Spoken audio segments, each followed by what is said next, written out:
लिखे आपने first balanced equation इसकी?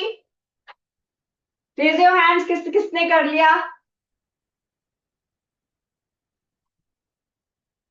ओके, आओ कौन बताएगा मुझे? Sodium reacts with oxygen to form sodium oxide. हाँ जी, 9th F में से the boy who raised his hand. आओ आगे।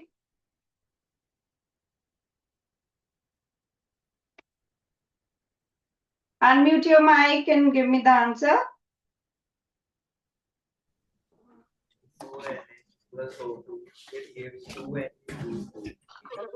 2Na plus O2 gives you, what is the product formed? Na2O. Na2O से कैसे बनेगा फिर? Na2O में तो ऑक्सीजन तो 1 है, 2Na करोगे अब यहाँ 4 हो जाएगा, या फिर आप इसको Na plus 2Na plus half O2 करो, तब ये Na2O बनेगा। हाफ O2 मीन्स 1 ऑक्सीजन, मगर ऑक्सीजन जो है वो हमेशा O2 के फॉर्म में एग्जिस्ट करता है, तो आप उसको O के फॉर्म में नहीं लिखते हो, ठीक है? तो this is the balanced equation. Name the type of reaction involve. What is the type of reaction here? मैंने कल आपको टाइप ऑफ रिएक्शंस में कुछ एग्जांपल्स बताए थे, जिसमें हमने किया था combination, decomposition, single displacement, double displacement. Combination, हाँ जी, कॉम्बिनेशन रिएक्शन है ये, because two reactants are combining to form a single product. ठीक है, नेक्स्ट है Fe plus O2 plus water. You need to find the product and complete the reaction. ये जो reaction है ये बहुत फेमस रिएक्शन है और इसी के बारे में आज हम पढ़ने वाले हैं। पहले याद करो, आपने पढ़ा होगा या आपको पता होगा कि आयरन जब एयर की प्रेजेंस में, ऑक्सीजन की प्रेजेंस में और मॉइस्चर की प्रेजेंस में कंबाइन करता है, मतलब एयर और वाटर के साथ कंबाइन करता है, क्या फॉर्म करता है वो फॉर्म करता है रस्ट। ठीक है, तो क्या फॉर्मूला है? कंप्लीट करो इक्वेशन को। 2Fe plus O2 plus H2O, it gives Fe2O3 dot XH2O. Yes, that is the formula of rust. ठीक है, this gives you Fe4 dot XH2O. ठीक है, अब XH2O का क्या मतलब है कि कितने भी वाटर मॉलिक्यूल उसमें प्रेजेंट हो सकते हैं, मॉइस्चर की प्रेजेंस जरूरी होती है रस्टिंग के लिए। ठीक है, तो ये रस्ट का फॉर्मूला है। कंप्लीट किया हमने रिएक्शन। बैलेंस, बैलेंस भी करो। क्या बताया था आपने? 2Fe, repeat it, 2Fe Fe4 plus H2O, it gives Fe2O3 dot XH2O. 3 oxygen XH2O. Okay, एक मिनट रुको।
Okay, so you can write this equation 4Fe plus 3O2 plus 2XH2O.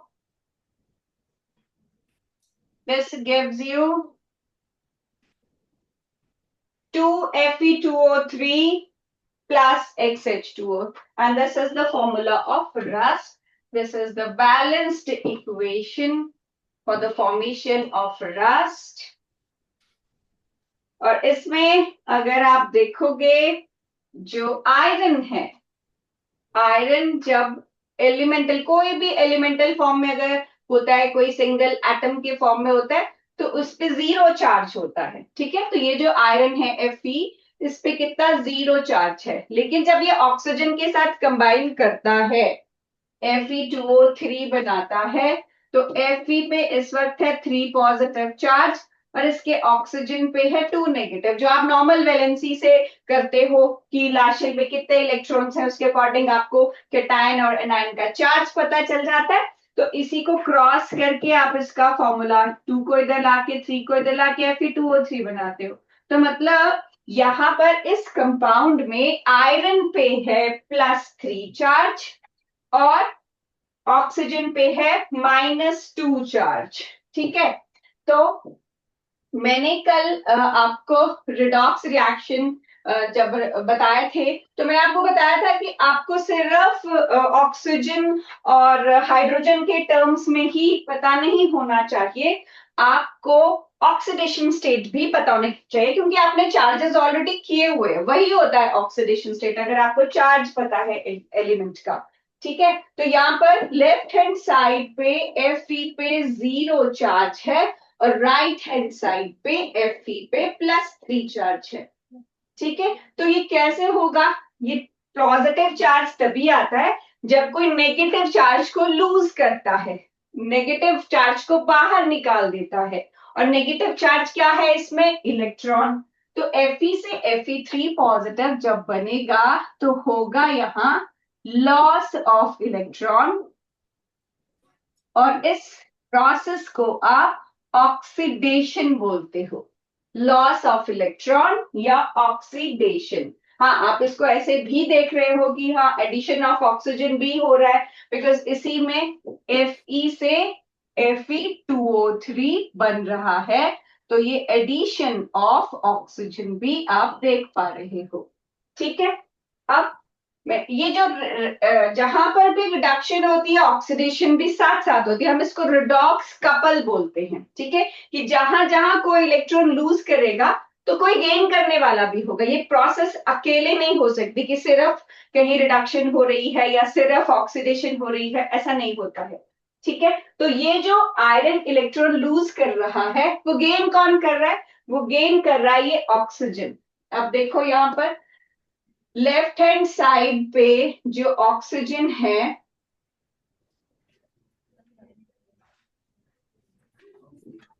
हाँ जी, ये आपका लेफ्ट हैंड साइड है, ये right hand side.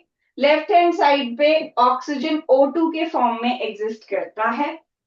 तो यहाँ पर O2 का मतलब ऑक्सीजन पे कोई चार्ज नहीं है, दो ऑक्सीजन आपस में कंबाइन किए हुए हैं।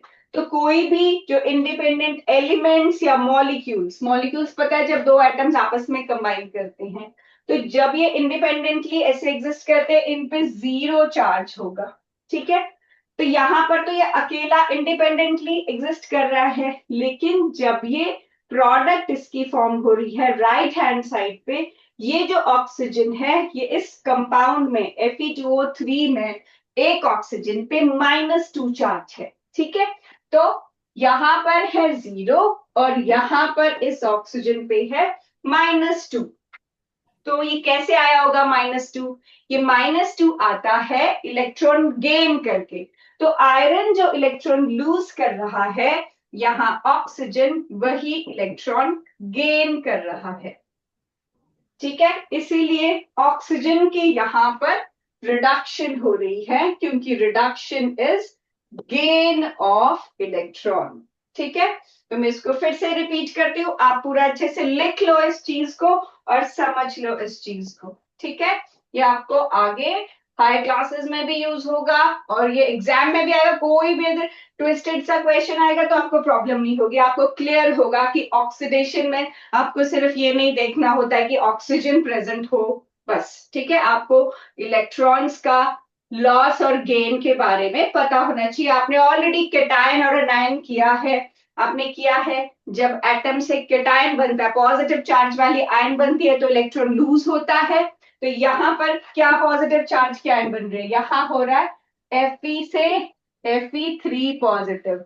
Fe एक एटम है। ठीक है, अब ये एटम न्यूट्रल एटम जब इलेक्ट्रॉन लूज करेगा तो ये आयन बनती है, पॉजिटिव चार्ज वाली आयन केटायन हम बोलते हैं। ठीक है, पॉजिटिव चार्ज तभी आता है जब नेगेटिव वो लूज कर दे।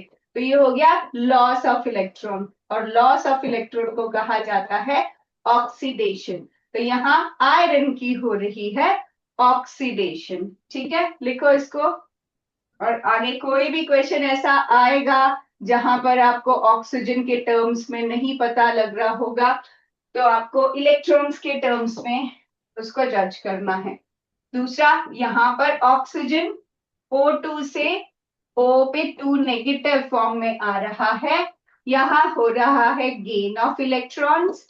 गेन ऑफ इलेक्ट्रॉन होता है रिडक्शन। ठीक है, और इलेक्ट्रॉन गेन करने की वजह से ही इस पे ये नेगेटिव नेगेटिव चार्ज इलेक्ट्रॉन की वजह से आता है। ठीक है, ये भी एक आयन बन रहा है, कौन सा आयन, एनायन। तो एनायन जब भी बनता है गेन ऑफ इलेक्ट्रॉन होता है, केटायन जब भी बनता है लॉस ऑफ इलेक्ट्रॉन होता है। ठीक है, फाइन। उसके बाद है नेम द प्रोसेस इन्वॉल्व। तो रिडॉक्स रिएक्शन ही इन्वॉल्व है रस्टिंग ऑफ आयरन में। ठीक है, रस्टिंग जब हो रही है, रिडक्शन हो रही है ऑक्सीजन की, ऑक्सीडेशन हो रही है आयरन की। फाइन, तो ये type of reaction redox reaction आप इसको बोल सकते। अभी ये क्वेश्चन आएगा तो इसमें आपको सारा बताना पड़ेगा ना, ये चीज से उनको समझाना पड़ेगा कि ऐसे loss of electron and gain of electron होता है। चलो, हम अब थोड़ा सा लिख लेते हैं। जैसे आपने ये रिएक्शन तो पढ़ ही लिया, क्वेश्चन भी कर लिया, अब इसको थोड़ा सा थ्योरेटिकली भी लिख लो कि क्या होती है रस्टिंग और किस किस एलिमेंट की रस्टिंग होती है। क्योंकि सब ऐसा सोचते हैं कि आयरन के बारे में पढ़ा है तो आयरन की ही रस्टिंग होती होगी, लेकिन ऐसा नहीं है। और भी एलिमेंट्स हैं जो अफेक्ट होते हैं ऑक्सीजन से, ऑक्साइड्स की, या एयर में कार्बन डाइऑक्साइड होता है तो कार्बोनेट्स की लेयर बन जाती है।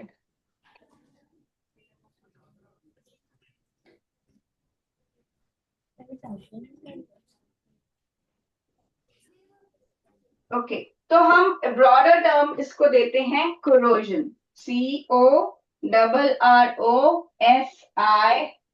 CORROSION, corrosion. ये कब होता है, when a metal is exposed to moisture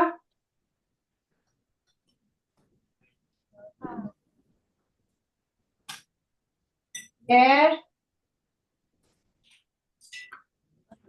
acid,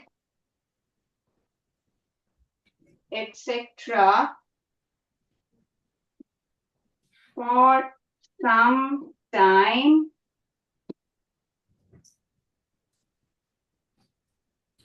a layer of hydrated oxide. Hydrated मतलब हाइड्रेशन क्या होता है, वाटर की प्रेजेंस, ऑक्सीजन से बनेगी ऑक्साइड और वाटर से होगा वो हाइड्रेट। तो कोरोजन के लिए एयर और वाटर की प्रेजेंस जरूरी होती है।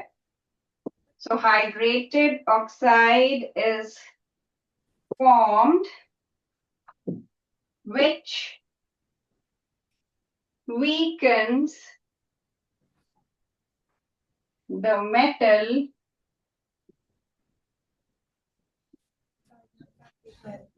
and hence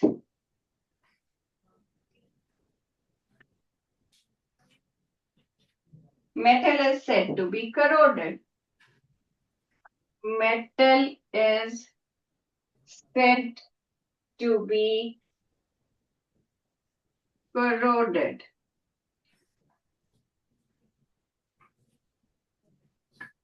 अब इसके एग्जाम्पल्स लिख लेते हैं। Rusting of iron, excuse me, black coating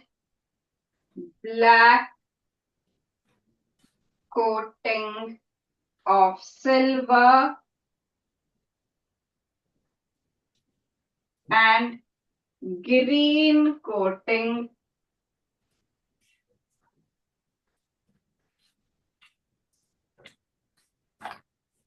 on copper. These are examples of rusting.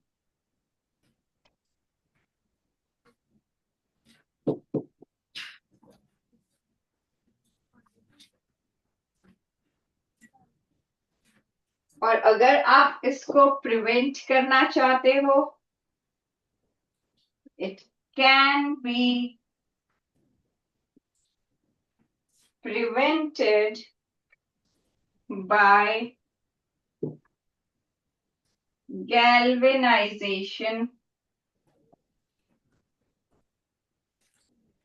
electroplating,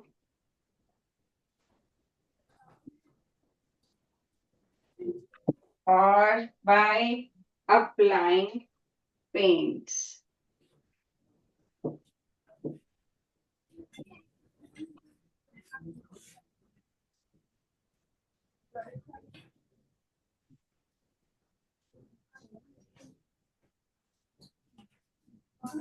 Write it down.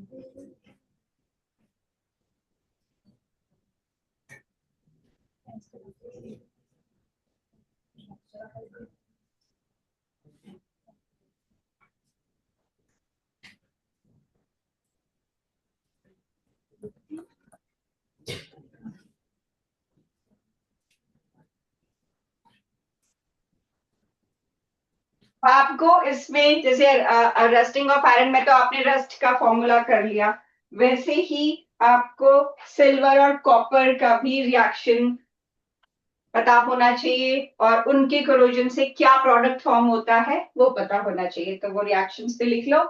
पहले तो हम आयरन का ही लिख लेते हैं।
फिर ये है Fe+3O2 + 2H2O gives you 2 Fe2O3.XH2O। ये आयरन का हो गया रस्टिंग।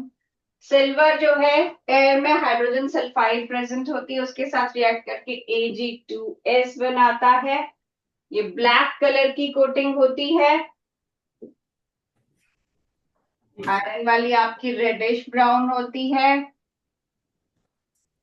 और जो कॉपर है, कॉपर मॉइस्चर के प्रेजेंस में कार्बन डाइऑक्साइड और ऑक्सीजन के साथ रिएक्ट करके कॉपर की हाइड्रोक्साइड और कॉपर का कार्बोनेट ये बनाता है, और ये ग्रीन कलर की कोटिंग होती है। Copper carbonate is green in colour. ठीक है, तो आप देख रहे हो कि मॉइस्चर और एयर दोनों इंपॉर्टेंट हैं इनकी रस्टिंग के लिए। तो तीनों रिएक्शंस आपको याद करने हैं। जो भी इसके प्रोडक्ट फॉर्म है वो याद करना है, और जो इसका कलर बन रहा है वो याद करना है।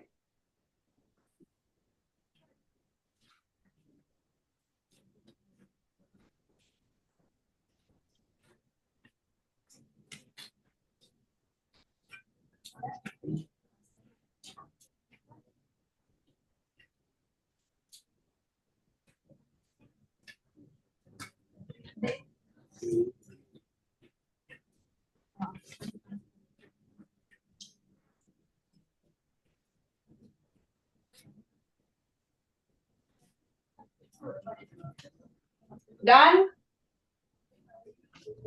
Is anybody still writing? Raise your hands if anybody is writing. Okay, I think it's done. Let's move to the next topic, which is rancidity. किसी को पता है what is rancidity?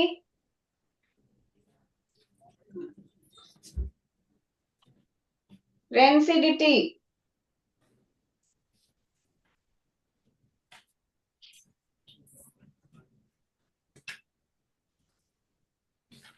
Raise your hands. किसी को पता है rancidity क्या होती है?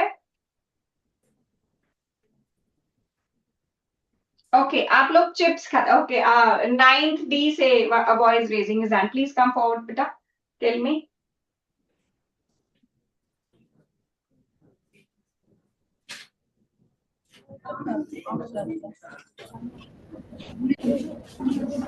Rancidity क्या है?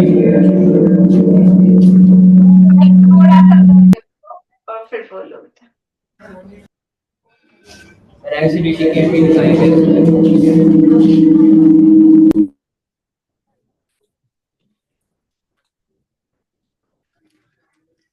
rancidity can थोड़ा दूर रह के बोलने की कोशिश करो।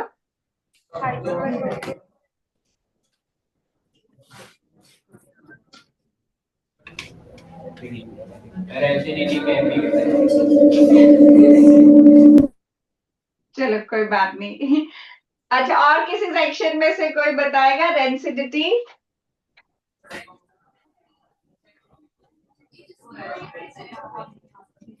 9th F, आप में से कोई? बहुत कॉमन फिनोमिनन है।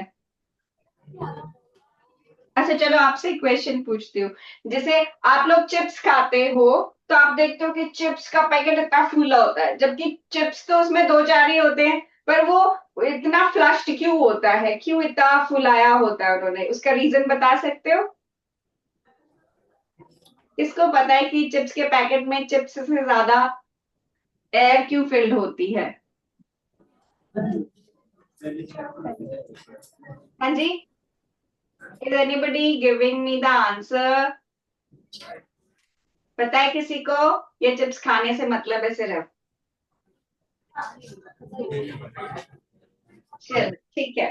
देखो, रेंसिडिटी क्या है? जैसे जो ऑयली सब्सटेंस जैसे नमकीन होती है या चिप्स हो गए, ये फ्राई किए होते हैं ना, इसमें ऑयल होता है। ये ऑयल अगर एयर के कांटेक्ट में आता है तो इसकी ऑक्सीडेशन हो जाती है। एयर में आपको पता है ऑक्सीजन है, और उसकी वजह से इसमें थोड़ी स्मेल पड़ जाती है। जैसे अगर बहुत कोई नमकीन का बॉक्स है, उसमें बहुत टाइम से नमकीन पड़ी, आप उसको खाओगे, उसका टेस्ट चेंज हो चुका होता है, ठीक है, वो टेस्ट खराब हो चुका होता है। या कोई ऑयल वाली बॉटल है, आप उसको देखो, अगर आपने थोड़ा सा ऑयल बचा है और आप उसने यूज नहीं किया, उसको थोड़े दिनों बाद स्मेल करोगे तो उस ऑयल की स्मेल अलग सी हो जाएगी, ठीक है। तो ये सब चीजें, ये क्या होती है, जो ऑयल्स और फैट्स होते हैं, ये एयर के कांटेक्ट में जब आते हैं या थोड़ी देर के लिए रहते हैं तो ये खराब हो जाते हैं, इसको बोलते हैं रेंसिड होना। चिप्स की जो मैंने बात की, तो चिप्स का पैकेट को फ्लश किया जाता है नाइट्रोजन से, ठीक है। नाइट्रोजन एक इनर्ट गैस है, हमारे एटमॉस्फेयर में 78% नाइट्रोजन ही है। क्यों? क्योंकि वो एक अनरिएक्टिव गैस है, ठीक है। ऑक्सीजन तो बहुत कम है हमारे एटमॉस्फेयर में कंपैरेटिवली जितनी नाइट्रोजन है, क्योंकि एक इनर्ट एटमॉस्फेयर, एक अनरिएक्टिव गैस जरूरी है।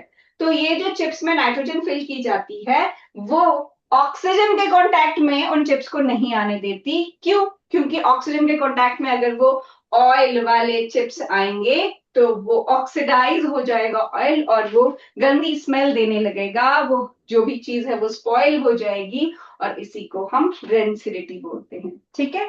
तो I am writing few points कि क्या होती है rancidity, what are the causes of rancidity and what are the prevention methods for rancidity, ठीक है। चलो फिर फटाफट लिख लो।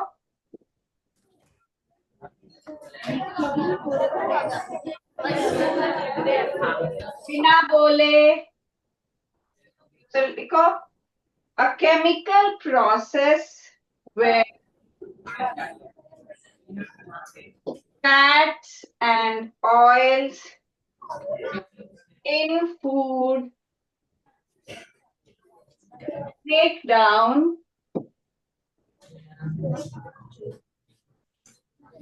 into unpleasant smell,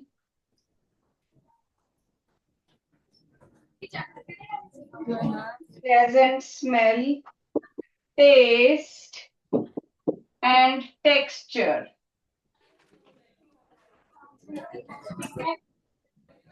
This is rancidity. It is a type of food spoilage,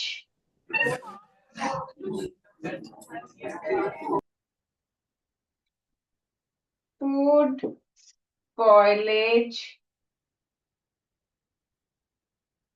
related to oxidation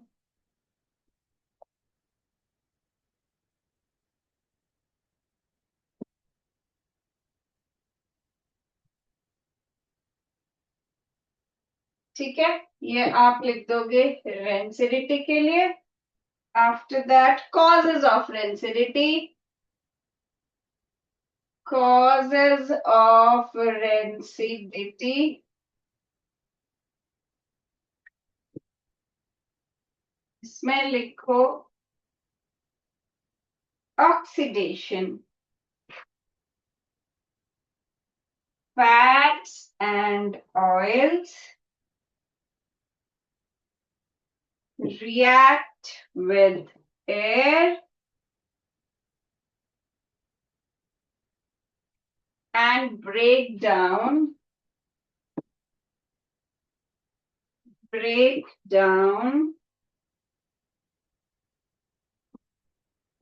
fatty acids and form smelly compounds.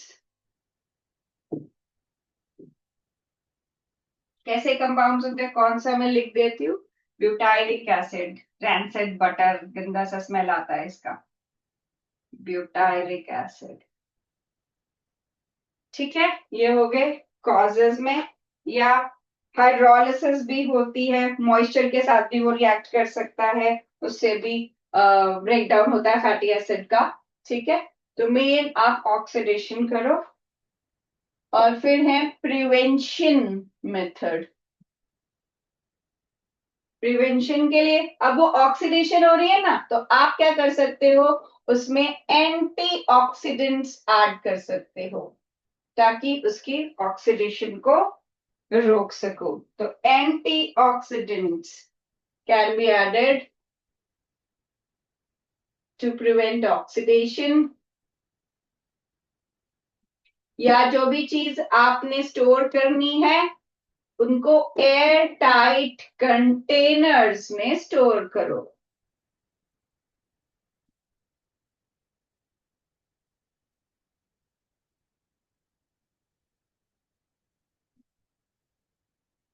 जैसे chips का packet होता है एयर टाइट, और उसमें हमने डाली है नाइट्रोजन गैस। ठीक है, N2 gas flushed in packets of chips.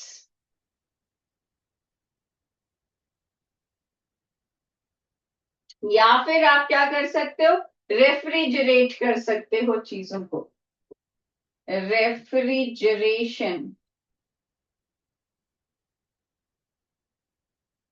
उससे भी केमिकल रिएक्शन स्लो डाउन हो जाते हैं। सो रेफ्रिजरेशन स्लोज डाउन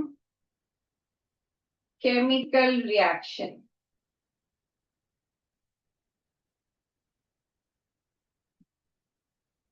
ठीक है, तो आप ये कह सकते हो जैसे कोरोजन जो हमने किया ना, कोरोजन सेम ऑक्सीडेशन हुई पर मेटल्स की, कोरोजन में ऑक्सीडेशन हुई मेटल्स की। ठीक है,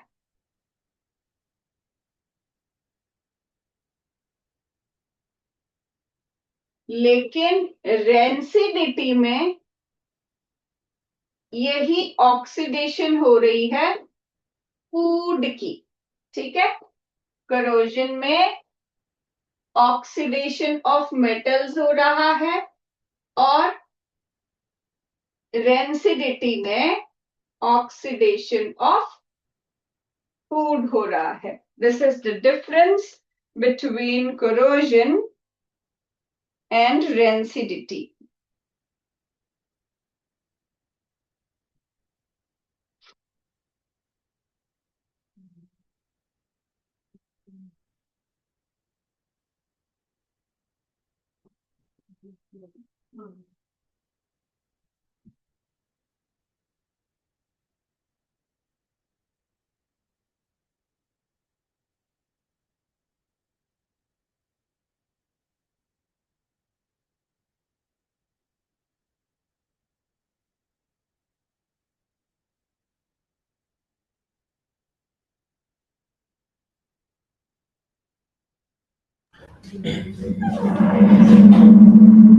हाँ जी, done.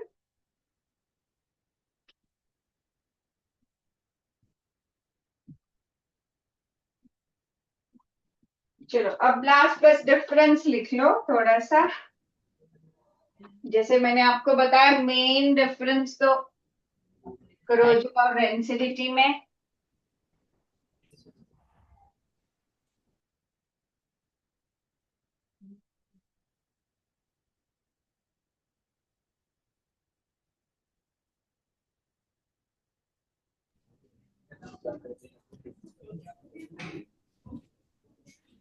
Time is over. Time is over. Okay जी, ठीक है. So we'll continue in the next class. आप यहाँ तक इसको पढ़ के आना बेटा. चलो, थैंक यू. Grace.